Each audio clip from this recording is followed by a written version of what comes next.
Greetings everyone, this is Joe Irvin. I made this video to share some of my favorite moments from the trip to China that I took in the summer of 2018 with the Canadian Youth Chinese Orchestra.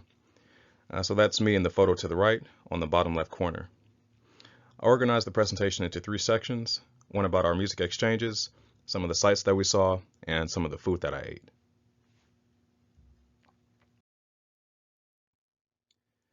The trip was formerly known as the Canadian Youth Chinese Orchestra 2018 Music Exchange Tour.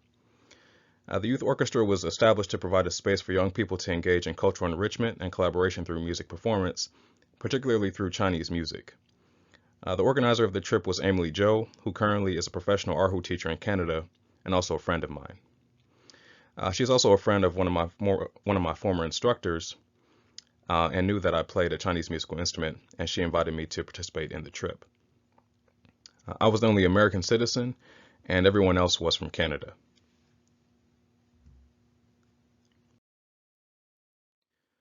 During our 2-week trip, we'd spent some time in Hong Kong and the cities of Dongguan, Jiangmen, and Foshan within Guangdong province.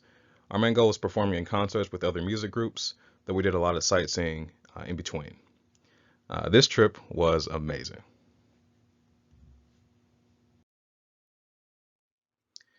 We rehearsed our music pieces before arriving at China, though we still rehearsed a bit at the hotels. The instrument that I played during the trip and currently still play is called Ran, R-U-A-N. It's a traditional Chinese instrument. I have a lot of videos on my YouTube channel if you're interested in seeing or hearing what it sounds like. I decided to buy a new one in Hong Kong to use during the trip, which is in the photo you see to the right.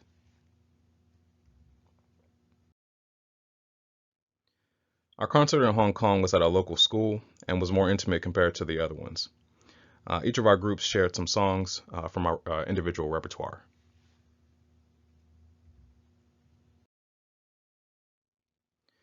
The concert in Dongguan was on a much bigger stage. It almost felt like a big party. One of the songs we played featured me as a soloist with the orchestra as accompaniment. It was a Cantonese song called Han Tian Lei, or Thunder in the Drought in English. The final song we played as a large group was Jin Shi Kuang Wu, which is also known as Golden Snake Dance. Golden Snake Dance is a very popular Chinese folk song. At least 2 of our concerts from the trip were broadcast on local television, which was really cool.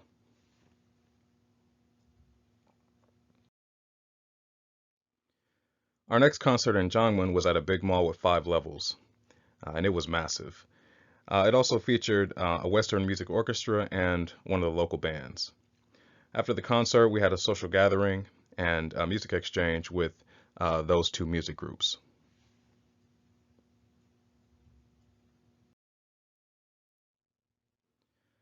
Our final concert was at a school in Foshan. Despite being at a local school, the room was packed.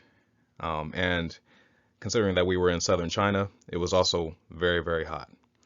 At one point, I sweated my hair out, and it was a complete mess. But at least in the photo that you see, it was looking pretty okay. There were quite a few different groups who performed, some pretty large ensembles, as you can see. I think everybody played well. At one point during our performance, we played Little Apple, which was a really popular pop song in China at the time, and nearly everybody was clapping and singing along as we were playing the melody. That was such a fun experience. And also before the concert, I had an amazing experience. There was a local teacher who came up to me and told me that I looked familiar and that she had recognized me from a video I had posted online playing the Ran, which one of her music students had showed to her. So that was really surprising to me. I was practically speechless. And later the little girl had came to the concert at the school, and we all got to meet and take some pictures. So that's the picture that you see to your right. That was an experience of a lifetime.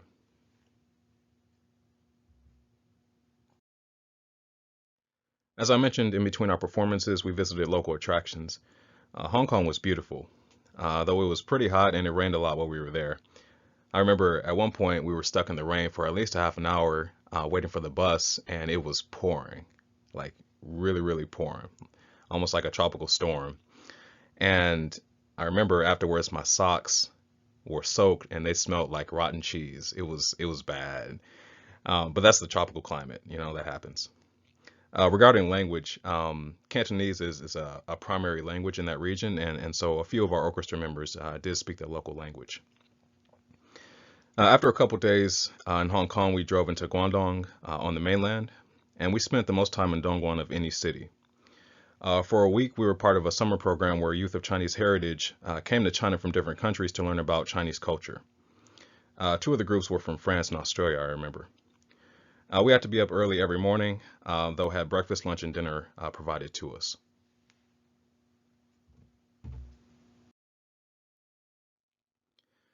We did sightseeing in the afternoon and got to relax during most of the evenings.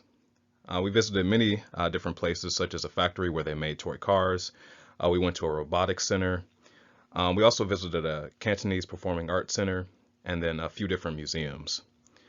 We even learned how to make zongzi, which is a sweet rice dumpling dish.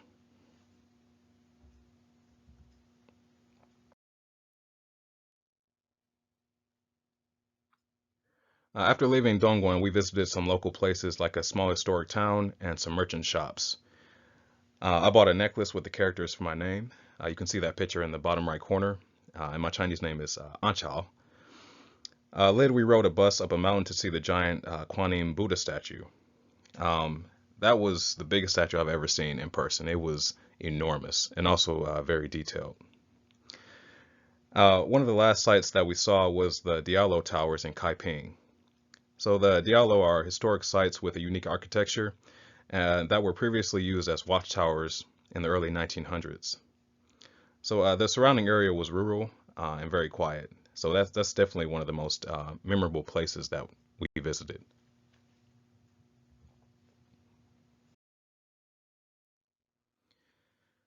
So much of the food that we ate was at the local restaurants.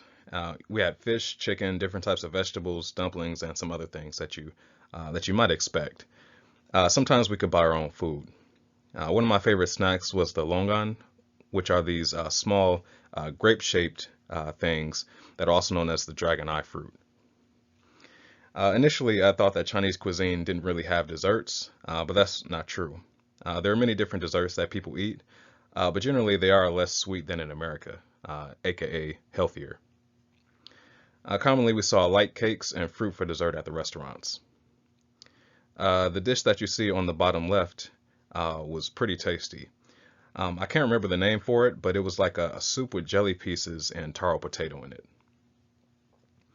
Another tropical fruit I saw was durian, the yellow fruit. That particular one that you see in the photo was pretty big. They're usually not that big. Many people don't like it because of the smell, but I think it can taste good in certain dishes. In America, we have a lot of fast food restaurants and franchises that have been established in different countries.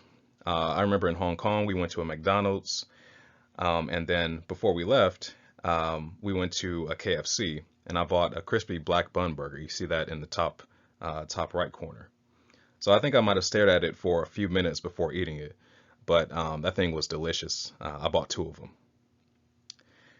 Beer really isn't a food item, but while we were staying at the hotel in Dongguan, I received a package of beers one night, even though I didn't buy it.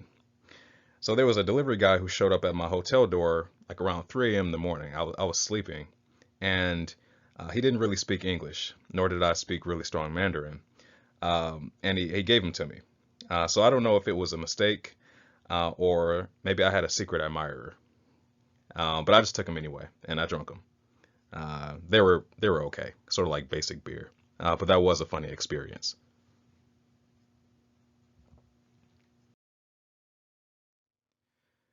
So my experience in Hong Kong and mainland China through this music exchange overall was a really positive and memorable experience. The people were very accommodating to us. We were able to visit some very local places, and I managed to make some new friends, and I still maintain contact with them through WeChat. I still have my visa, so I plan to visit again in the next few years. If you haven't been to China before, I definitely recommend planning a visit at some point in the future. There are tons of things to see, and in general, international travel can change your life in positive ways. So I hope you enjoyed this short presentation. I could have certainly added more photos, but I wanted to keep it at a reasonable time. But if you have any questions, you can feel free to ask me. So thanks for your time and take care.